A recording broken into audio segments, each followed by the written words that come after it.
Tapi kalau misalnya itu menjadi tempat bergantung menggantikan kita itu ngeri sih.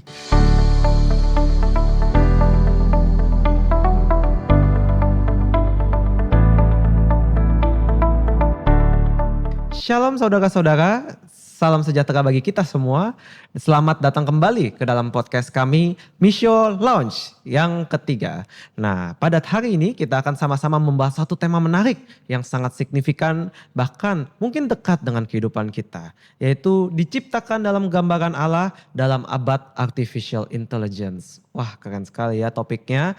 Nah, berkaitan dengan ini juga kita mengundang salah satu narasumber yang berkecimpung di dalam dunia tersebut. Silakan perkenalkan ya, Ko Michael. Halo, gimana kabarnya? Halo, shalom. Ya perkenalkan, saya Mikael, biasa dipanggil Michael. Nah, ya memang saya berkecimpung di dunia human resource dan memang pergumulan tenaga kerja ya saat ini baik di seluruh Indonesia bahkan seluruh dunia itu mengenai artificial intelligence.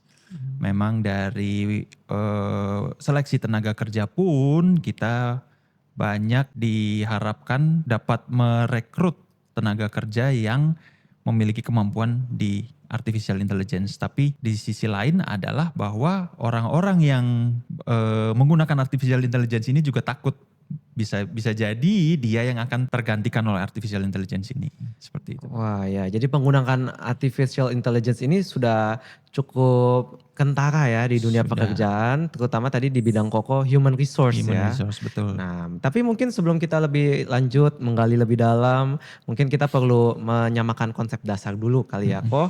Nah, mungkin kita bisa mulai dengan apa sih definisi atau arti di balik artificial intelligence itu? Oke, mungkin kalau definisi secara umum artificial intelligence itu adalah kecerdasan buatan. Ya, artificial itu istilahnya dia bukan sesuatu yang real, dia sesuatu yang dibuat oleh manusia, dan intelligence itu kecerdasan.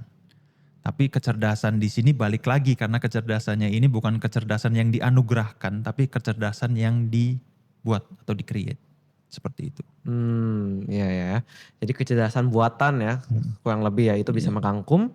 Mungkin contoh-contohnya kan kalau misalkan orang awam ya, kalau saya dari perspektif orang awam mungkin hanya tahu AI itu sebatas ChatGPT atau DeepSeek ya. Tetapi kan ada juga katanya AI itu bermain juga di ranah algoritma dari suatu aplikasi.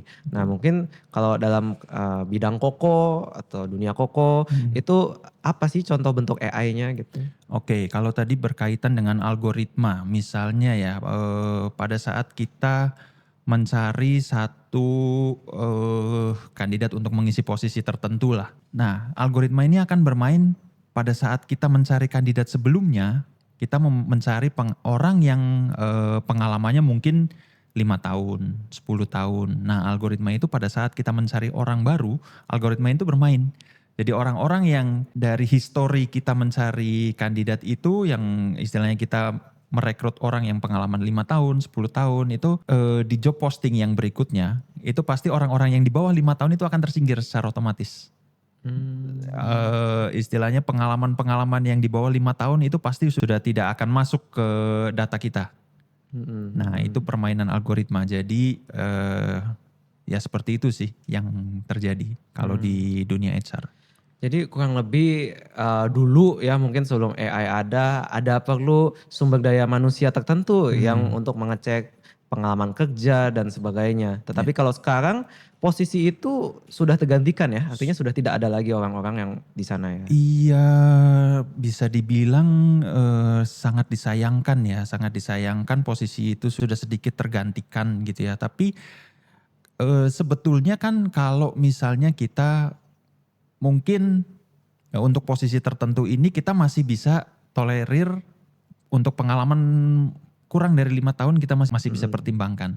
Tapi dengan adanya algoritma itu justru orang-orang yang istilahnya bisa dibilang fresh grade atau pengalaman 1-3 tahun itu sudah langsung tersingkir. Jadi itu yang sedikit disayangkan, maksudnya ya bagus kita mendapat kandidat yang experience gitu, yang pengalaman 5 tahun sampai 10 tahun. Tapi yang secara natur manusia kita langsung mendowngrade, langsung tidak memberi kesempatan untuk yang di bawah 5 tahun. Iya. Seperti itu. Jadi itu kan jadi ya kasihan juga kalau tidak ada yang memberi mereka kesempatan, gimana mereka mau berkembang gitu sih. Iya, iya. Jadi kompetisi makin tinggi ya Iya. sekarang di dunia kerja ya. Nah, tetapi itu kan di ranah yang mungkin pengalamannya masih baru. Bagaimana dengan posisi Koko sendiri sebagai seorang HR? Apakah AI juga sedikit-sedikit memberikan kegelisahan tertentu gitu? Memberikan kegelisahan, anggaplah satu contoh misalnya, seorang human resource Iya. itu salah satu tugasnya adalah melakukan interview kepada kandidat. Mm-mm. Ya kan, misalnya kandidat itu melamar di perusahaan kita.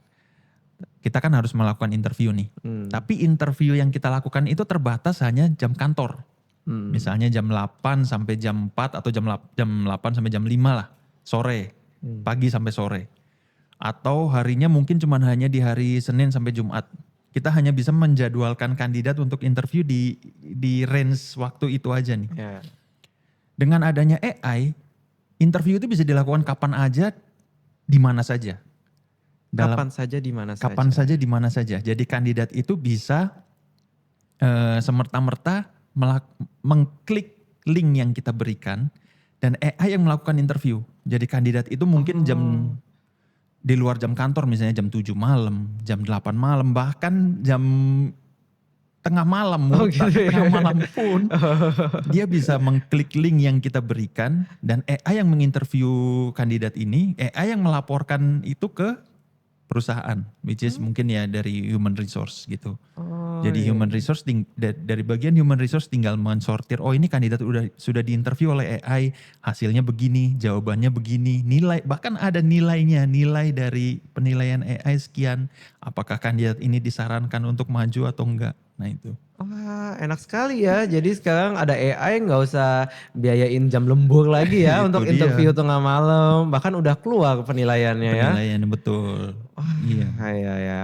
Jadi bahkan di seposisi Koko seorang HR pun AI itu ya bisa mungkin ya nggak tahu 5 tahun atau berapa tahun lagi menggantikan posisi Koko ya. Wah, itu yang ditakutkan. Itu yang Ah. ditakutkan seperti itu. Lalu bagaimana Koko kan saat ini kan ada kegelisahan dan mungkin bukan hanya Koko aja ya, orang-orang di HR lain, bahkan ya pekerja-pekerja yang masih fresh grade gitu kan ada kekhawatiran tergantikan dengan AI seperti itu. Mm-mm. Tetapi bagaimana Koko sebagai seorang pegelut di dunia ini itu tetap yakin, tetap bekerja dan tidak apa ya seperti putus harapan gitu dengan berkembangannya AI. Oke. Ya ini menarik sih. Kenapa saya yakin meskipun dengan adanya AI tidak semerta-merta ancaman, bisa juga ini AI sebagai tools untuk membantu kita. Tapi balik lagi ke pertanyaan contoh Edric tadi mengenai apa yang membuat saya bekerja. Saya tertarik untuk mengembangkan diri saya.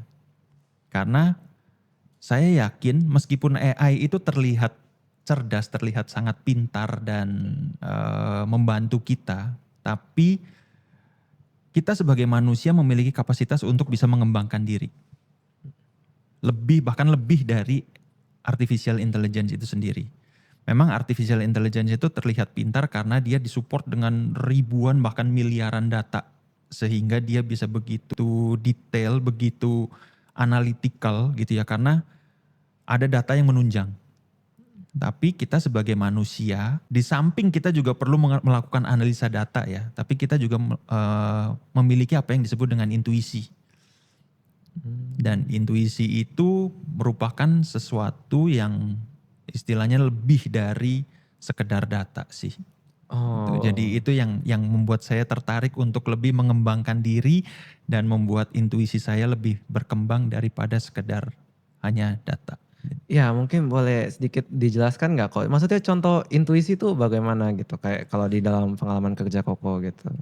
Oke, mungkin kita balik lagi ke bagian interview tadi lah ya. Ya. Anggaplah kalau misalnya AI melakukan interview, dia bisa melakukan penilaian berdasarkan hasil interview itu.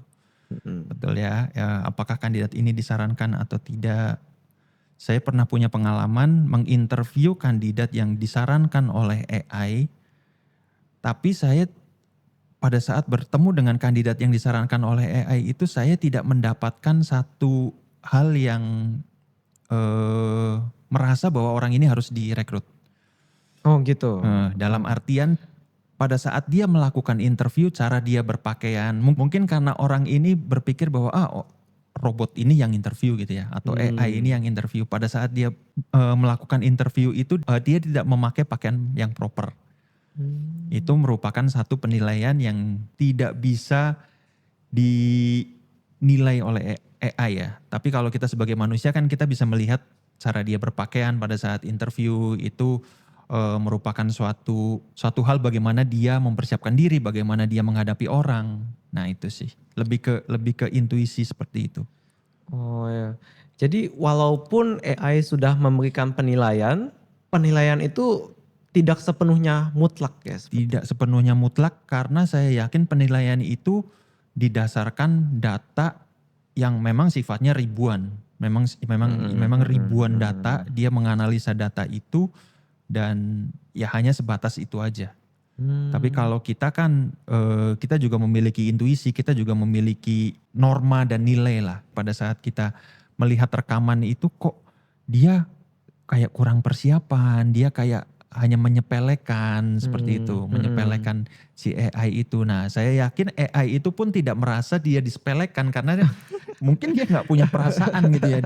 Dia hanya menganalisa dari jawaban, Oh dari ya. analisisnya aja. Oh, oke orang ini oke. Tapi dilihat dari cara dia berpenampilan, persiapan dan menghargai orang itu kurang.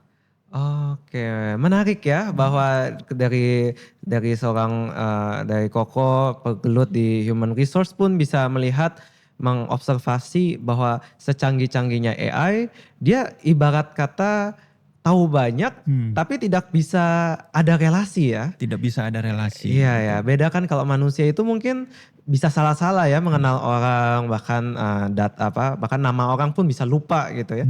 Tetapi itu belum tentu mempengaruhi relasi yang kayak dulu dia pernah apa dan segala macam ya. Ya, Dan bahkan Koko tadi sempat bilang ada norma, ada value yang manusia tuh sudah ada tetapi AI itu tidak bisa menangkap itu ya. iya, betul. Oh iya ya. Dan sedikit sharing pengalaman nih berkaitan dengan relasi. Oh ya. Nah, saya pernah menginterview satu kandidat begitu ya.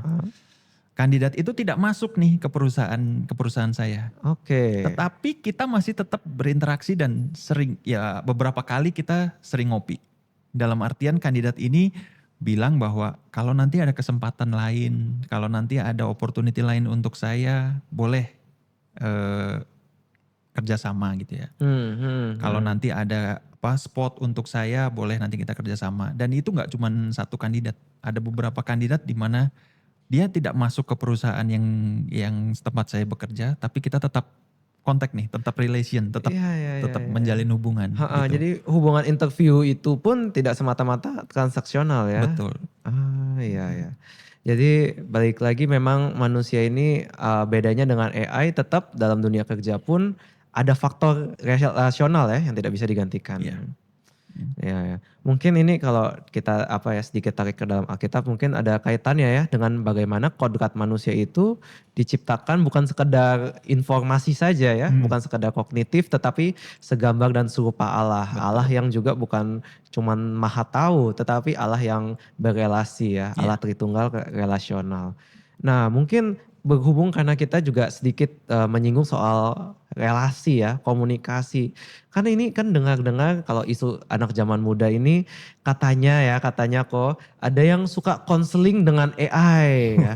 Terus bahkan ada yang pacaran dengan AI ya. Bahkan kalau nggak salah saya pernah lihat beritanya tuh ada yang nikah dengan figur ya mungkin mirip AI seperti itu ya. Dan memang dia bisa memberikan respon otomatis dan sebagaimana yang telah di-set gitu. Nah kalau menurut Koko sendiri bagaimana melihat ini? Iya, saya juga mau sharing pengalaman sedikit nih. Saya pernah iseng-iseng, awalnya berawal dari iseng. Saya menanyakan hal, saya buka aja. Saya menanyakan satu hal kepada AI, Ya. ya. saya minta pendapat dia apa yang kira-kira saya bisa lakukan apabila saya ingin berbisnis atau berwirausaha. Oke. Nah, pada saat saya menanyakan hal itu ke AI, surprisingly dan sangat mengejutkan sekali dia bisa relate ke histori percakapan saya dengan AI ini. Oh, oke ya. Jadi itu sangat mengagetkan. Pada saat saya iseng-iseng aja nih, iseng-iseng saya mau bisnis nih.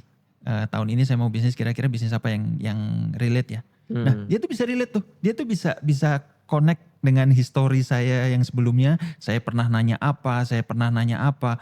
Nah itu lalu dia menyimpulkan, tahun ini kayaknya kamu bisa melakukan bisnis A, konsultansi atau seperti apa. Oh gitu. Iya, nah itu Oh. itu saya jadi agak, loh kok bisa seperti ini ya gitu. Bahkan kalau saya curhat sama teman saya atau sahabat saya pun mungkin dia hanya memberikan solusi pada saat itu aja. Dia tidak merelate sejarah-sejarah saya dulu waktu pernah cerita apa. Iya, ya. Ternyata AI itu bisa sampai segitunya. Oh, Nah ya. mungkin itu yang menyebabkan kenapa anak-anak zaman now atau mungkin generasi-generasi sekarang itu merasa lebih percaya dan lebih nyaman curhat dengan AI. Mungkin sejenis Iya. pertanyaan-pertanyaan kayak eh, kira-kira jodohku ke depan ini seperti apa ya tipenya. Nah, AI itu bisa menganalisa tuh dengan data-data pertanyaan-pertanyaan dia sebelum-sebelumnya mungkin dari setahun yang lalu, 2 tahun yang lalu. Dia analisa, oh kamu orangnya seperti ini, kamu memiliki eh, kebiasaan seperti ini. Mungkin jodoh untuk kamu yang tipenya ini, yang memiliki sifat seperti ini. Jadi dia merasa lebih, iya benar juga gitu. Lebih merasa didengar Lebih ya. merasa didengar, lebih merasa diperhatikan. Wah iya ya. Wah ya, mungkin saya bisa mempertimbangkan ulang ya. Kalau ngobrol sama orang kan kadang orang suka lupa ya. Wah itu Wah, dia. sama pacar aja belum tentu diingatkan hari ulang tahun, bahkan hari jadian kapan ya.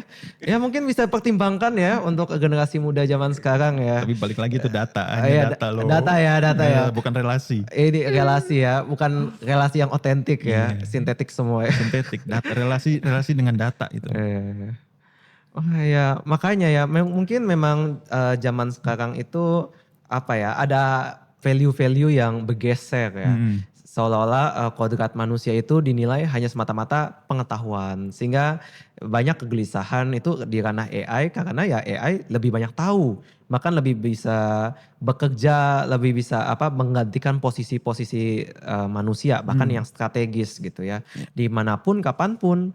Bahkan dalam soal relasi ada pandangan ya AI itu lebih baik karena ya bisa lebih ingat percakapan, lebih bisa mendengarkan, nggak Iya. usah judgmental, nggak usah cepat-cepat menghakimi, sehingga ada bahkan manusia pun kesulitan ya, sehingga terkadang memang apa ya, mungkin kembali lagi ya karena podcast ini.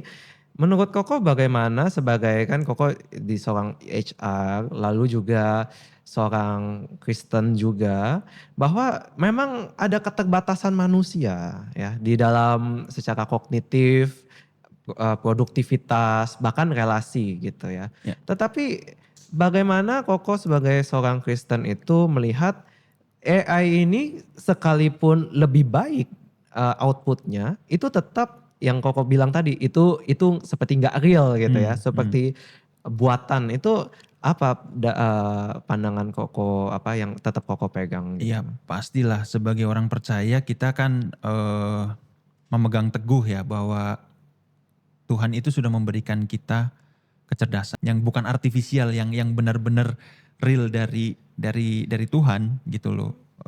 Ya salah satu contohnya bagaimana Tuhan mempercayakan Adam untuk bisa memberikan nama binatang pada saat itu kan. Dia istilahnya memberikan hikmat, kecerdasan dan hikmat.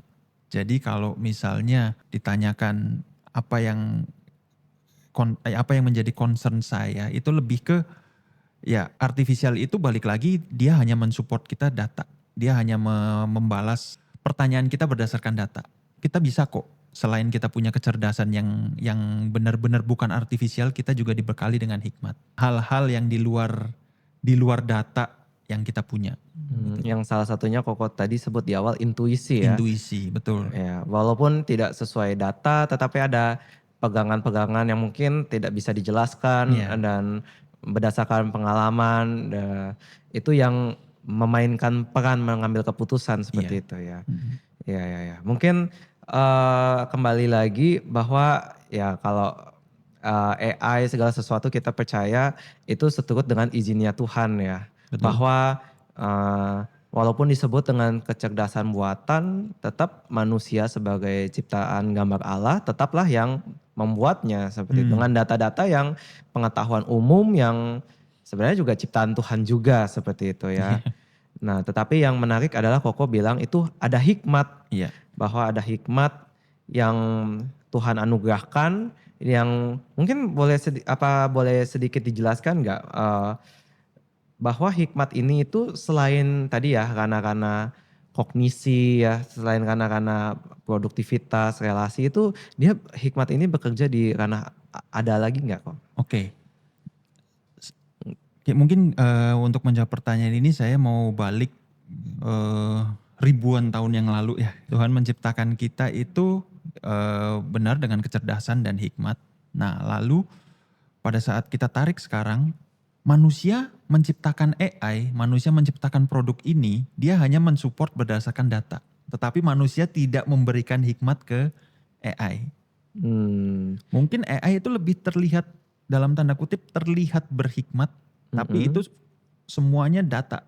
Memang ribuan data di situ. Tapi hikmat yang diberikan Tuhan ke kita itu bukan data sih. Oh, I see. Ya, jadi maksud Koko adalah AI ini tetap harus ada usernya ya. Harus ada Iya, usernya. dia tidak bisa berdiri sendiri ya. Betul. Beda dengan Tuhan ketika menciptakan manusia, manusia memang bisa independen. Yes. I see, I see. Jadi balik lagi posisi bedanya manusia dengan AI, secanggih apapun AI itu hanya kalau dari Koko adalah sebatas tools ya. Sebatas tools yang memang mau nggak mau manusia ini posisinya harus sebagai user. Tidak boleh sebaliknya ya. Kan sekarang seolah-olah manusia yang dikendalikan oleh AI. Iya. Harusnya justru manusia mengelola AI seperti itu betul, ya. Betul. Oh, ya ibaratnya terus lalu Koko sering tekankan adalah data ya. Bahwa AI itu hanya berkumpulan informasi-informasi yang mati bahkan dingin ya seolah-olah ya, betul. tetapi beda dengan manusia bisa mengembangkannya, bisa seolah-olah data-data mati ini ya itu menjadi suatu hal yang hidup.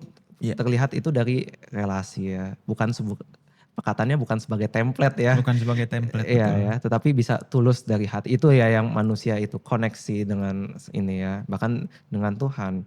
Nah, mungkin karena kita juga sudah menyinggung soal ini, mungkin sebagai orang percaya juga Koko ada nggak sih pegangan-pegangan prinsip kayak pas waktu belajar tentang AI, lalu prinsip-prinsip dalam Alkitab yang Koko sempat temukan seperti itu tentang penggunaan AI atau bagaimana melihatnya? Mungkin yang saya pelajari dalam Alkitab gitu ya, pengetahuan itu akan terus berkembang seiring berjalannya waktu.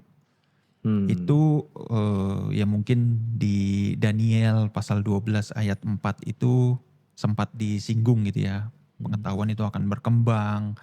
Lalu ya pastinya nanti, ya intinya saya percaya pengetahuan itu akan terus berkembang. Tetapi pengetahuan itu hanya menjadi sesuatu yang mati kalau tidak didukung oleh hikmat.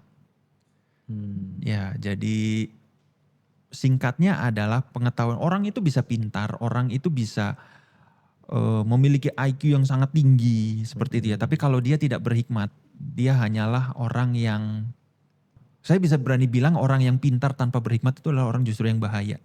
Bahaya ya? Berbahaya. Karena dia bisa melakukan segala sesuatu, dia bisa mengerti segala sesuatu.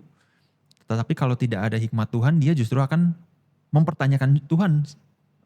Dan ini ya terkadang menjadi pegangan juga ya ketika berkenalan dengan orang. Iya. Kalau kita tahu mungkin dia orangnya tidak beriman atau seperti apa, kita jadi agak curiga ya, susah percaya integritas dari orang ini ya. Betul, betul. Ya misalnya anggap aja beberapa ilmuwan-ilmuwan terkenal lah. Ilmuwan-ilmuwan terkenal mereka sangat pintar, mereka sangat mereka bisa menciptakan A, menciptakan B, menciptakan segala inovasi. Tetapi dia atau mereka itu tidak percaya adanya Tuhan. Nah, mereka itu ya cerdas, ya jenius, tapi mereka tidak memiliki hikmat. Mereka tidak mengenal bahwa ada pribadi di luar sana yang lebih besar dari manusia dan lebih besar dari kecerdasan itu sendiri. Itu dia merasa kecerdasannya dia itu adalah sesuatu yang bisa diagungkan sehingga dia tidak bisa mengagungkan pribadi yang lain. Gitu.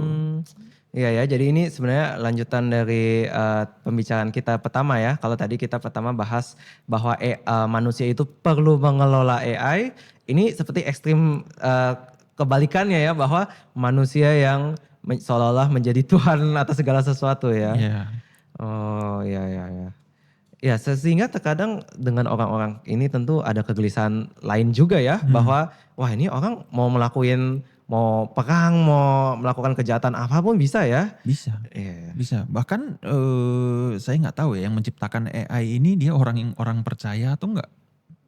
Takutnya adalah orang yang menciptakan AI ini adalah orang yang merasa dirinya itu adalah Tuhan dan dia bisa menciptakan kecerdasan-kecerdasan ini yang bisa mensupport manusia dan dia merasa orang-orang ini harus menyembah kecerdasan ini, harus bergantung pada AI ini. Gitu. Seperti ada tujuan yang sepertinya di ujung sana ya, Iya.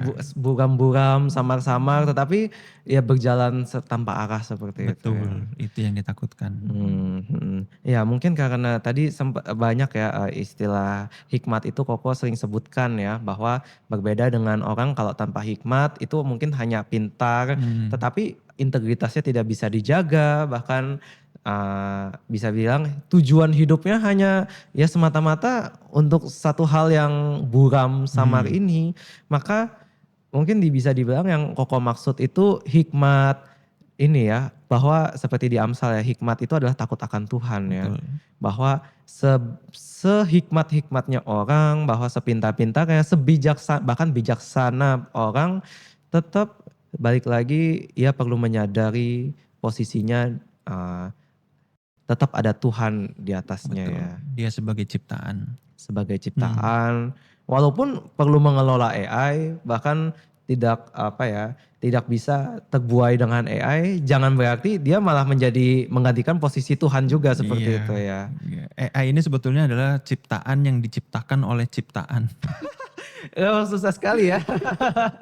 Kita berfilosofi dikit dah tuh. Manusia itu kan ciptaan, tapi dia Ya. menciptakan satu ciptaan yang istilahnya menyerupai manusia itu, jadi ciptaan yang diciptakan oleh ciptaan. Bingung. Oh ya bingung ya. Ya semoga audiens di rumah bisa mengerti ya. Ya ya. Jadi kembali lagi ya, karena kita sempat menyinggung soal hikmat ya. Mungkin mungkin salah satu sisi yang belum kita jelaskan itu adalah soal mungkin kepekaan rohani ya. Ya ya, sehingga bagaimana Koko itu sebagai pekerja human resource itu sebagai praktisi yang berdampingan dengan AI itu tetap memiliki ada satu value lagi, yaitu kepekaan rohani ini, sehingga tadi ya tidak seolah-olah dikuasai AI, tetapi tidak seolah-olah menggantikan posisi Tuhan. Itu bagaimana Koko bisa menerapkan kepekaan rohani itu di dalam tempat kerja Koko. Oke. Kepekaan rohani ini juga penting ya, dalam artian gini, pada saat kita balik lagi, kita konteksnya dalam human resource itu misalnya, anggap satu contoh, kita fokus di pemilihan kandidat aja ya. Oke. Pemilihan kandidat pada saat kita menerima laporan dari AI nih, yang sudah melakukan interview, melakukan analisa, sudah melakukan hasilnya, oh kandidat ini bisa diterima. Nah balik lagi, pada saat kita menerima laporan itu, kita tidak semerta-merta langsung percaya 100%, oh ya udah kandidatnya langsung diterima. Nah saya membiasakan diri untuk lebih bertanya secara pribadi, Tuhan ini benar nggak orangnya? Mungkin ya ya perusahaan mampu lah untuk menerima dan istilahnya bisa untuk membayar gaji. Tetapi balik lagi apakah ini orang yang tepat atau enggak? Seperti itu kan. Orang itu bisa masuk ke perusahaan, orang itu bisa memiliki performa yang bagus, tetapi bisa jadi itu bukan orang yang secara AI, secara data sangat jenius, sangat mumpuni, tetapi bisa jadi itu bukan orang yang dimau oleh Tuhan. Takutnya kayak Raja Saul tuh kan. Oh, Raja Raja Saul. Saul, wow dia tinggi, dia keren. Ya Tapi datanya bagus ya, datanya datanya bagus. Tapi bagus. ternyata Tuhan maunya Daud gitu. Oh. Yang istilahnya lucu-lucu, imut-imut, pipinya merah-merah gitu kan. Nah itu lebih ke apa ya? Membiasakan diri untuk saya, Tuhan memang kalau secara tools orang ini bagus. Tapi ini orang bener nggak sih? Gitu. Itu lebih ke pembiasaan lah. Tapi kalau misalnya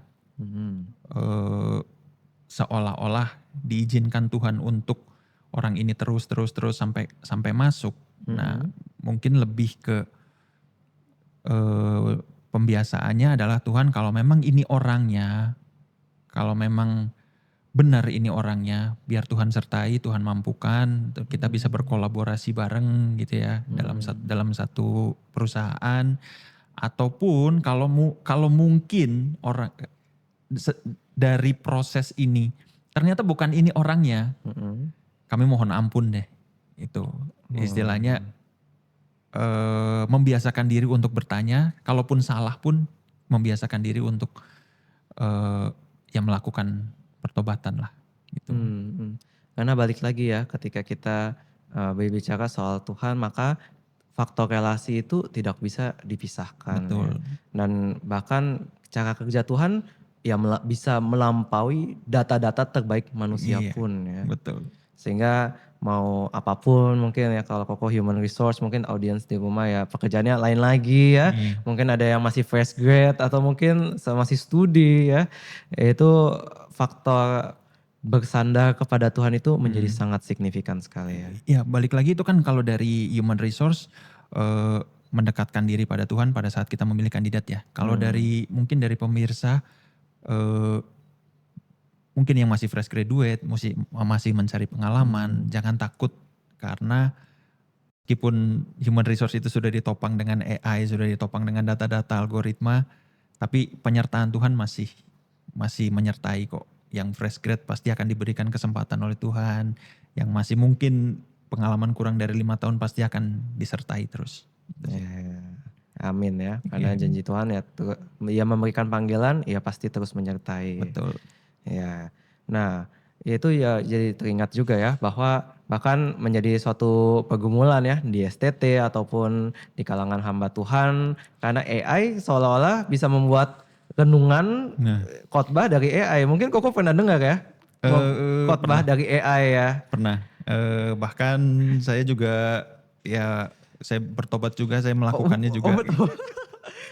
Gitu. Gimana kalau boleh cerita melakukan? Melakukan itu pada saat saya diminta untuk karena di tempat kerja sekarang saat ini ada setiap hari Kamis itu ada renungan singkat. Oh gitu. Renungan singkat, masing-masing agama itu diberikan satu ruang untuk ketemu dengan teman-temannya satu agama gitu untuk memberikan renungan.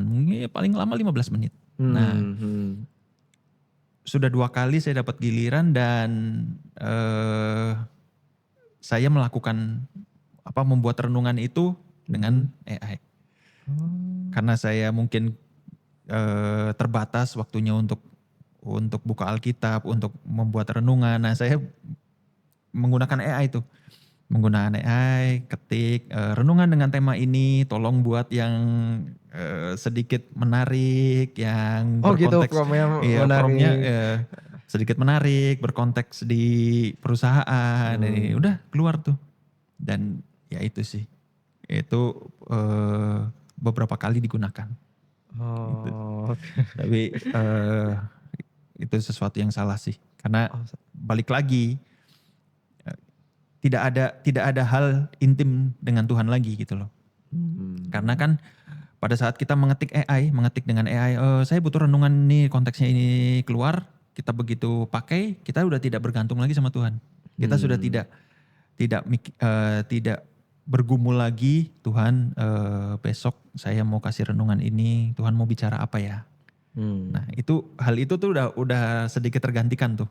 Kalau misalnya kita dengan mudahnya prompt, klik, copy paste, oh ya besok tinggal baca atau tinggal kembang-kembangin dikit. Nah, sisi bergumul dengan Tuhan, Tuhan besok saya mau renungan, tolong berikan saya hikmat. Nah itu takutnya sudah bisa Iya, iya, tergantikan iya. gitu. Iya ya, menjadi apa ya, karena AI itu kan memberikan kemudahan ya, bahwa teknologi instan, praktis, sehingga faktor momen-momen seperti bergumul kan, Iya. siapa sih yang suka bergumul ya, susah lagi ya, buang-buang waktu Iya, itu ya. dia. Tetapi yang menarik adalah ini ya, bahwa ya saya baru sadari kalau memang sebagai orang percaya terkadang Tuhan juga mengizinkan waktu-waktu susah itu sebagai proses pembentukan juga ya. Betul.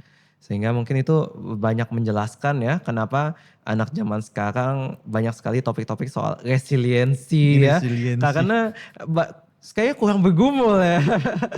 Iya. Betul, betul. Ya termasuk saya juga bahkan audiens semua ya ketika merenungkan tentang firman Tuhan. Bahkan ketika kita mungkin ada dari antara kita orang yang gampang mengingat ya, gampang serap banyak ya, tapi terkadang tetap merasa kosong karena balik lagi firman itu adalah suatu hal yang memang perlu dihidupi, Betul. suatu hal relasi. Bahkan ya mungkin Koko kan sudah berkeluarga ya. Iya. Kan kalau mungkin sama pasangan, sama anak kan relasi itu tidak bisa diukur hanya semata-mata tahu ulang tahun, tahu makanan kesukaan. Tetapi bagaimana interaksi di antara keduanya, Betul. bahkan ketika ada perbedaan pendapat, kesepakatan itu bagaimana menghidupinya.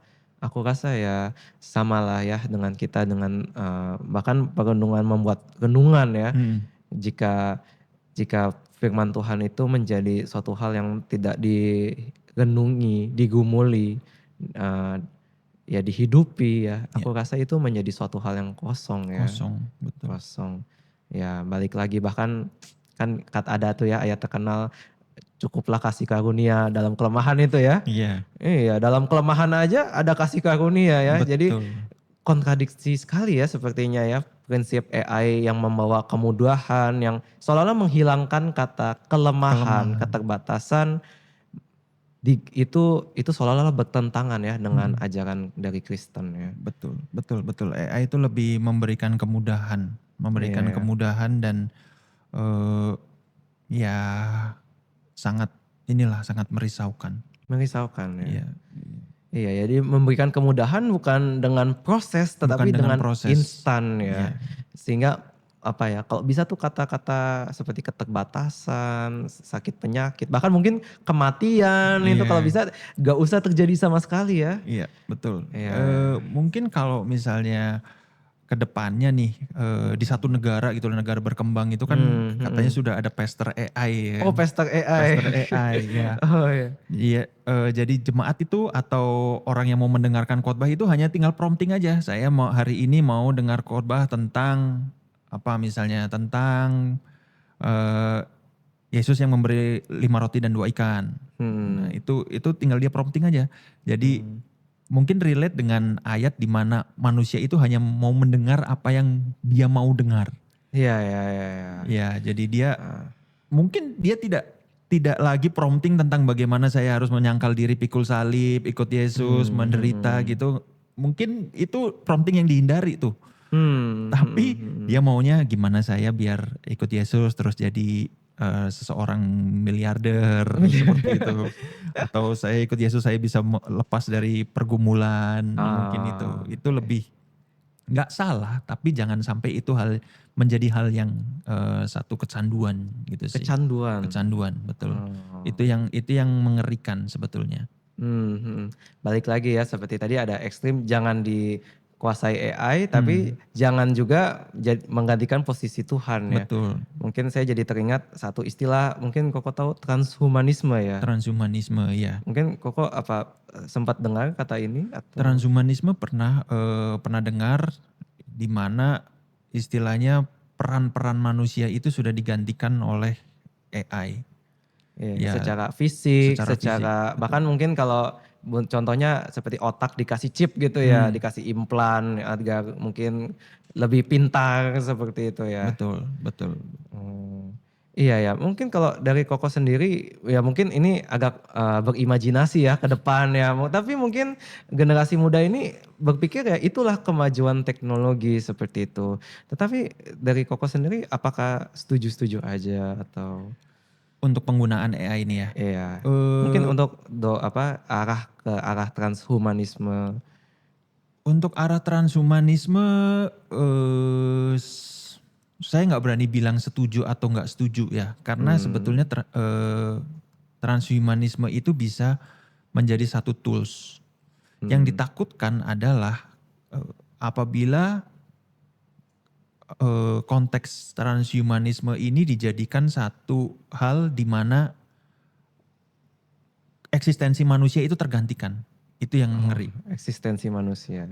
Kalau misalnya sebagai satu tools, sebagai satu sosok yang bisa menggantikan kita atau membantu kita, itu masih oke lah. Menggantikan kita dalam artian seperti misalnya melakukan interview tengah malam gitu.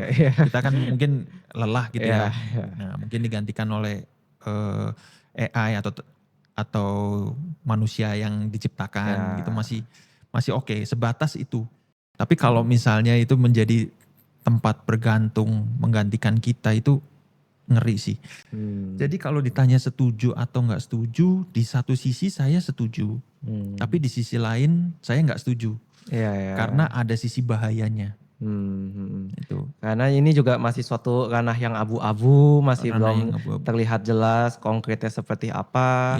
Tetapi ya balik lagi ke prinsip awalnya ya, kalau misal sampai manusia itu direduksi kodratnya hanya sebatas mungkin alat-alat teknis, biologis, hanya fungsi mungkin fungsi kecerdasan sosial saja yang dilihat. Terkadang sampai mereduksi ya mungkin manusia itu hanya sebatas otaknya saja.